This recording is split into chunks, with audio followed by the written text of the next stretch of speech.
This week, finally the FAA has received long-term reauthorization.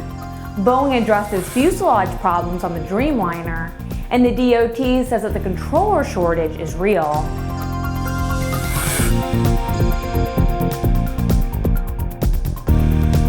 I'm Ashley Hale. Welcome to Airborne on Aero TV. Steve Appleton, the 51-year-old CEO of Micron Technology, was killed last Friday in the crash of a Lance Air 4P at Boise International Airport in Idaho. A post-crash fire completely consumed the wreckage. Appleton, who acquired the plane only weeks before, was the only occupant of the plane, and no injuries were reported on the ground. Initial witness reports say Appleton was only at 200 feet or less following takeoff when he requested a return to the field. The aircraft reportedly was seen banking and may have stalled before impact just before 9 a.m. local time. Bloomberg reports it was his second flight of the day, the first being a takeoff which was aborted at only 5 to 10 feet AGL. Appleton did report a problem, but its exact nature is not clear. Steve Appleton was a skydiver, aerobatic pilot, and motorcycle racer who started at Micron when he was only 22 years old. The company, which is the only remaining U.S. manufacturer of computer memory chips, has struggled in recent years, and Appleton was reportedly trying to diversify its business model. Well, we've been calling it the aviation world's longest-running soap opera, but after bickering through 23 temporary extensions going all the way back to 2007, the U.S. Congress has finally passed a long-term reauthorization for the FAA. Tom Patton has more on that story. House Republicans and Senate Democrats had strongly disagreed over several provisions of the bill, most of which were worked out about 2 weeks ago in a one-on-one meeting between Senate Majority Leader Harry Reid and Speaker of the House John Boehner. A conference committee on Monday gave final approval to the compromise bill, and as we produce Airborne this week, it has been sent to President Obama for his signature. One of the major stumbling blocks had been a labor provision which changes the way unions can organize at airlines, and several labor unions remain strongly opposed to the conference report because of the labor issue. It also had been bogged down by concerns about the Essential Air Services subsidy, which has been cut deeply in the final bill. But when signed by President Obama, the bill will appropriate approximately $15.9 billion annually through the end of fiscal year 2015, provide funding required for the FAA to modernize the air traffic control system, and mandate the development of precision navigation procedures at the nation's largest 35 airports by 2015. This is the first long-term funding bill for the FAA since 2007. It's seen as essential to providing the necessary foundation for next-gen, and its passage was hailed by nearly the entire aviation community as long overdue. For Airborne, I'm Tom Patton. The FAA Reauthorization Act also includes a mandate to the FAA to develop regulations for the testing and licensing of commercial UAVs within 3 years. This will heat up the debate on at least two issues. One is the matter of UAVs sharing the airspace with manned aircraft. This could get especially dicey near airports and at low altitudes where helicopter operations are common. There's also a privacy concern. Critics of UAVs for civilian law enforcement say it's one thing to assume your outdoor activities are fair game for aerial surveillance, but it's a different matter entirely when aerial vehicles may be small, nearly silent, able to hover undetected outside your windows, and are equipped with infrared sensors. The board of directors of Hawker Beechcraft Incorporated has appointed Robert S. Steve Miller as CEO. Bill Boisture will remain as chairman of the operating subsidiary, Hawker Beechcraft Corporation. Miller's bio boasts a long and successful history in the automotive, steel, and waste management industries. He's currently chairman of the board of AIG and a director of Symantec, and has a law degree from Harvard. Hawker Beechcraft recently lost a bid to build the U.S. Air Force's light attack aircraft after what Boisture said was an investment of over $100 million in development cost by HBC and its partners. After Hawker Beechcraft sued the federal government over its unexplained exclusion from the U.S. Air Force's light attack aircraft program, the contract winner, Sierra Nevada Corporation, felt the need to explain what had happened and accused HBC of misinformation. In a nutshell, Sierra Nevada says that the Air Force needs these planes urgently, so the request for proposal specifically sought a non-developmental, in-production aircraft. Sierra Nevada says HBC's plane is a developmental aircraft that is not in production, versus Sierra Nevada's Embraer A29 Super Tucano, a light air support aircraft in use with 6 air forces around the world.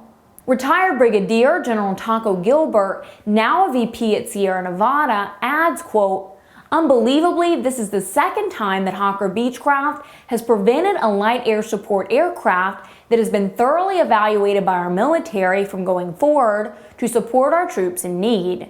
Urgent requests for the A-29 from Afghanistan continue to languish because Hawker cannot provide an acceptable capability, but will not let anyone else provide it either. Cessna's new Citation Latitude, which was introduced at NBAA back in November with a projected 2,000 nautical mile range, now has longer legs. Cessna has revised the projection to 2,300 miles. The mid-sized Latitude has been designed with space for a crew of 2 plus up to 8 passengers. Full fuel payload is 1,000 pounds and maximum cruise is 442 knots true.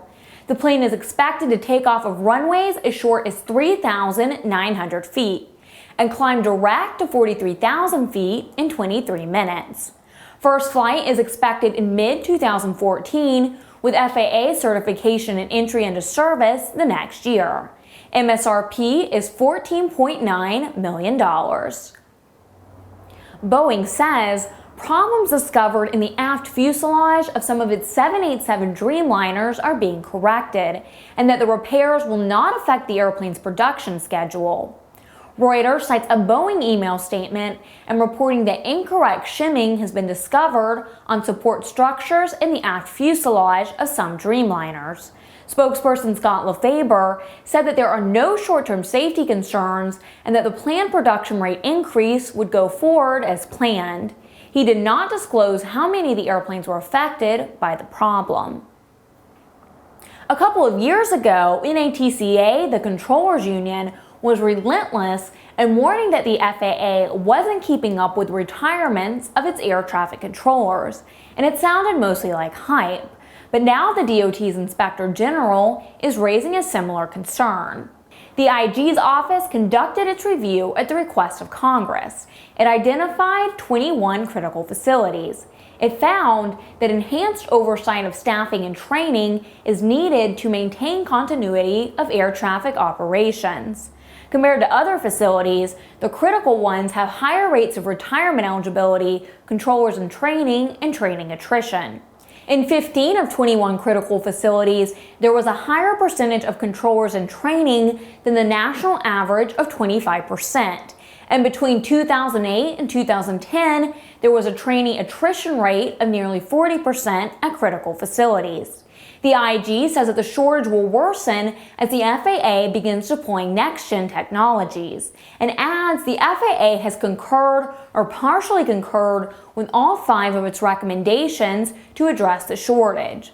But KNSD-TV in San Diego reports the FAA disputes the IG findings, saying it's on target with hiring and training. You're watching Airborne. More in a moment. Since its inception, Redbird Flight Simulations has been dedicated to developing new training technologies and processes in an ongoing effort to make aviation safer, more affordable, and more accessible. Consider Redbird's flagship flight training device, the FMX, a superior quality, full-motion, feature-rich advanced aviation training device priced with real-world flight training organizations in mind. With standard features that are anything but standard, such as wraparound visuals, a fully enclosed cockpit, quick change configurations, scenario-based training compatibility, and of course, an electric motion platform, the FMX serves up a level of realism that is simply unavailable in other training devices on the market. For more information on Redbird flight simulations, the Redbird FMX, and Redbird's entire line of flight training devices, Visit www.redbirdflightsimulations.com. Welcome back. If you'd like to suggest a story for Airborne, Aero TV, our website, or our podcast, you can send us an email to news-spy@aero-news.net. The Red Bull Stratos team may be close to the announcement that Felix Baumgartner will attempt his record-setting skydive in August over the New Mexico desert. Baumgartner will jump from a balloon at 120,000 feet, literally the fringe of space. His free fall would take nearly 10 minutes and would actually break the sound barrier in the thin upper atmosphere. The London Daily Mail reports the program has been delayed by promoter Daniel Hogan, who says the idea for the stunt was his and sued to stop it. The lawsuit was settled last year. If he is successful, Baumgartner will set world records for highest altitude free fall, highest manned balloon flight, longest distance traveled in free fall, and fastest free fall.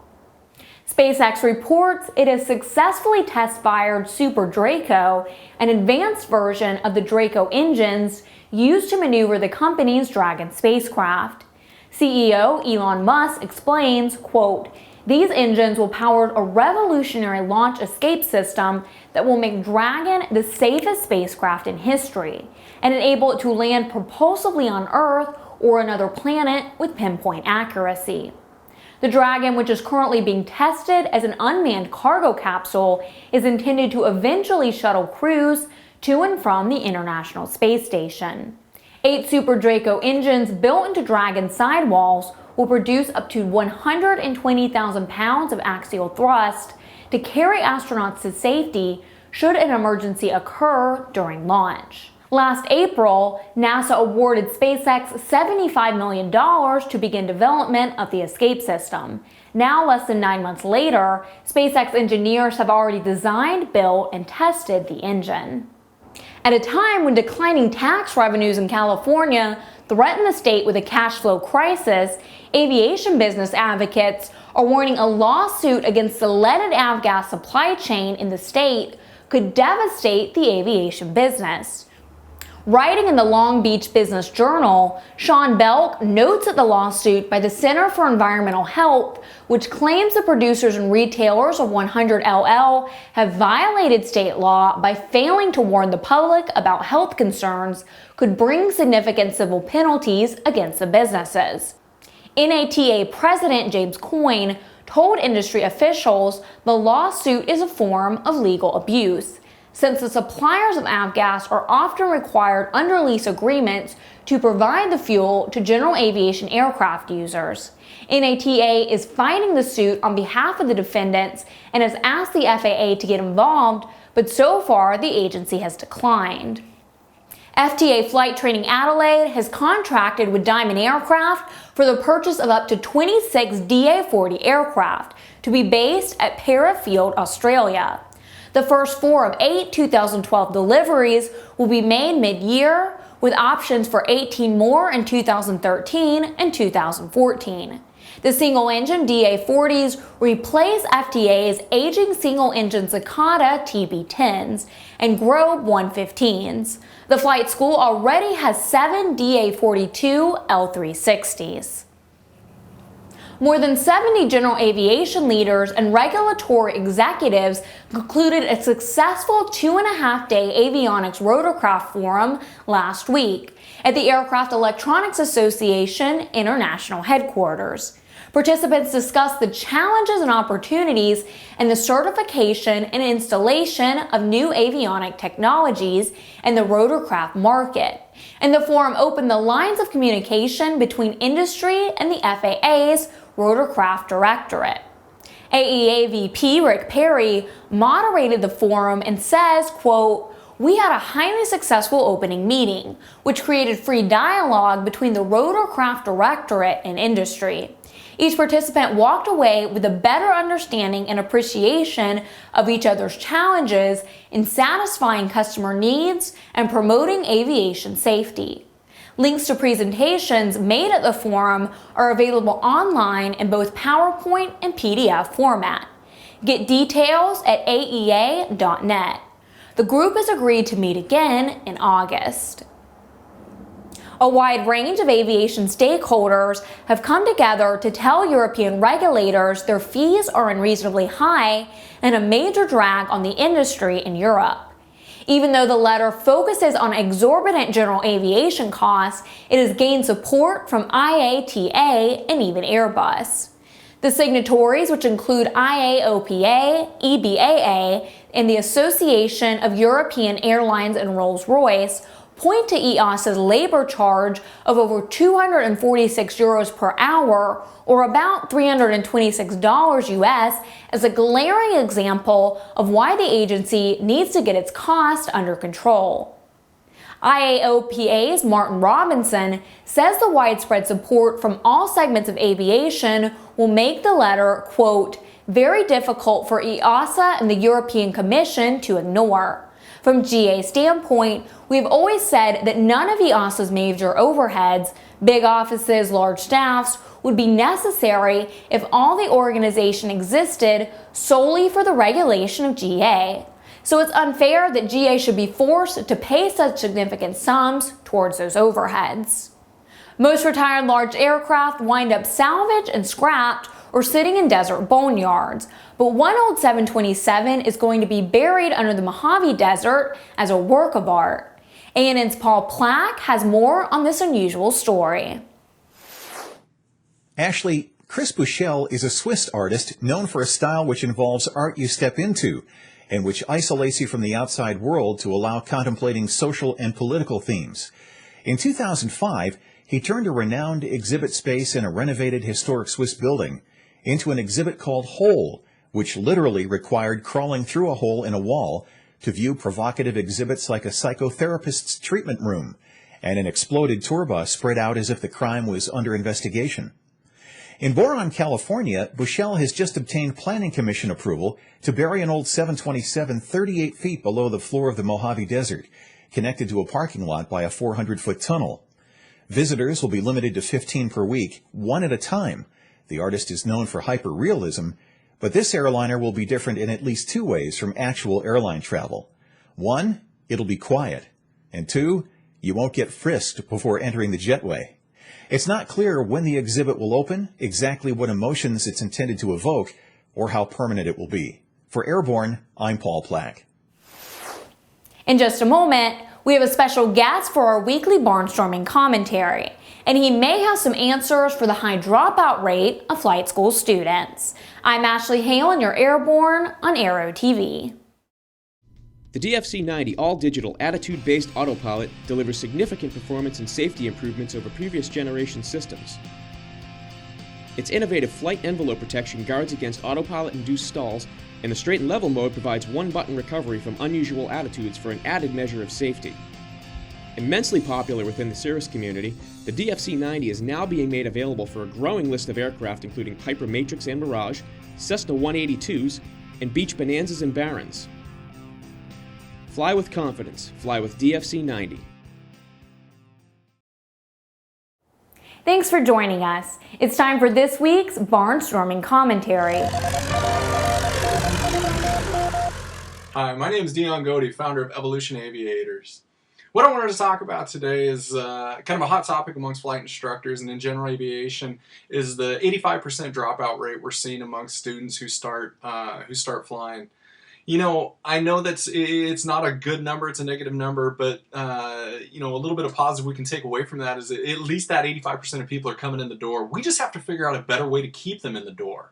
So one thing we're going to focus on this year is really keeping them engaged in the learning process. Now, that doesn't mean just, hey, you know, have fun when you're instructing when you're there, but we have to keep them engaged when they leave the airport environment. We can do this through a multitude of ways. You know, we have social media now with Twitter and Facebook and things like that. We have forums like the AOPA forums we can direct our students to, so it doesn't just keep their head into the airport, but it helps build their sense of community around general aviation. They feel accepted by the general aviation community, that they want to be a part of it. The second thing we're doing is actually filming all their flights. So when they go home, they can watch their flights, share them with their friends and family, and people see that, hey, wow, this is really cool what you're doing, you know, and that helps kind of spread the word and get other people interested.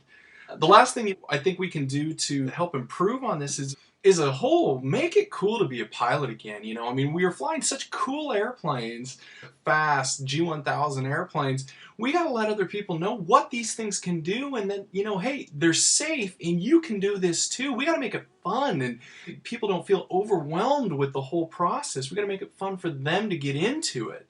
Doing that through the things I discussed, like cameras and social media, obviously helps. So check out our website, www.flyevolution.com, and have a great day. Thanks a lot. Global Aviation Holdings Incorporated, the parent company of World Airways, North American Airlines, and other subsidiaries, has entered Chapter 11 reorganization, saying it, quote, provides the most effective and efficient means to restructure with minimal impact on the business, and is in the best interest of the company, its stakeholders, and its customers. Global has been around since 1948. Through its subsidiaries, it provides military transport services. North American, founded in 1989, also provides international and domestic charter services to corporations, other airlines, presidential campaigns, the White House press corps, and entertainment and production companies. American Airlines parent company AMR is in reorganization and has announced some of the changes it hopes to make to return as a profitable airline. The plan hopes to achieve $2 billion in cost savings and $1 billion in revenue enhancements by 2017. Part of that is a reduction in force of 13,000 employees. AMR will also ask its employees, including management, to find savings of 20% to save $1.25 billion in savings through 2017. The company says it will outsource some of its maintenance and close its own maintenance facility at Fort Worth. The court will be asked to end the defined benefit pension plan and replace it with a 401k with company match. CEO Tom Horton says, quote, these are painful decisions, but they are essential to Americans' future. We will emerge from our restructuring process as a leaner organization with fewer people, but we will also preserve tens of thousands of jobs that would have been lost if we had not embarked on this path, and that's a goal worth fighting for. China has imposed an outright ban on its state-run airlines from taking part in the EU's emissions trading scheme, saying it is in violation of United Nations Framework Convention on Climate Change and international civil aviation regulations. The country's airlines are also prevented from using the scheme as a reason to boost ticket prices.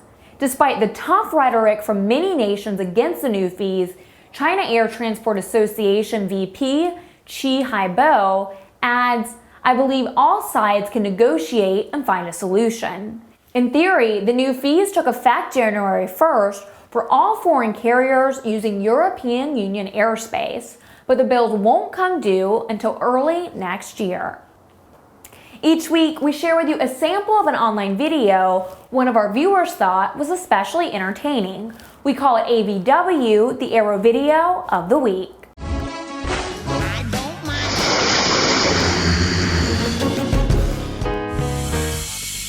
This week, it's another Edge of Space video, this one from Erin King of Columbus, Georgia. She's the founder and president of the Columbus High School Radio Club for ham operators, and said she's also participated in 6 balloon launches with the school's high-altitude balloon program. Her early acceptance letter to MIT was mailed to her in a tube, and as part of a hack the tubes tradition for early admittees, she stuffed it with a GPS receiver, an APR system to transmit periodic data packets via ham radio for tracking and altitude, and a GoPro Hero Cam to record the flight in 96p HD. The 800-gram helium balloon took the package to about 91,000 feet before it burst, and the chute brought it down in a tree within reach of the ground about 2 hours away. You can find this video on YouTube by entering EA Tube into the search box. It runs 8 minutes, 27 seconds. And if you have a suggestion for a future Aero Video of the Week, send us a link to news-spy@aero-news.net. Finally this week, we all have our own unique way of looking back on a year just past. besides just being thankful that we survived it. The National Aeronautic Association, the official record keeper for U.S. aviation and space, has announced its list of 2011's most memorable aviation and space records. Among the highlights, Stan Budenbaum threw his model glider made from balsa and carbon fiber high into the air inside an airship hangar, where it stayed aloft for 1 minute 52 seconds. That beats the old record for duration by an indoor model glider by 7 seconds. The plane has a 40-inch wingspan and weighs just 2¼ ounces. A Boeing 787 flew 11,894 miles from Seattle to Dhaka, Bangladesh, without refueling, and that's a record in its weight class. Will Whiteside flew his Yak-3 at 460 miles per hour over a 3-kilometer course in the Utah desert, breaking the old record in his class by a whopping 112 miles per hour. And of course, a team of students from the University of Maryland made the list for Judith Wexler's human-powered helicopter flight in July. She kept the craft called Gamera off the floor for 11.4 seconds, beating her old record of 4.2. Find out more notable records and more detail on these in the text version of this story, dated February 7th at Aero-News.net. And join us again next week for another edition of Airborne here on Aero TV. I'm Ashley Hale. Thanks for watching. We'll see you next week.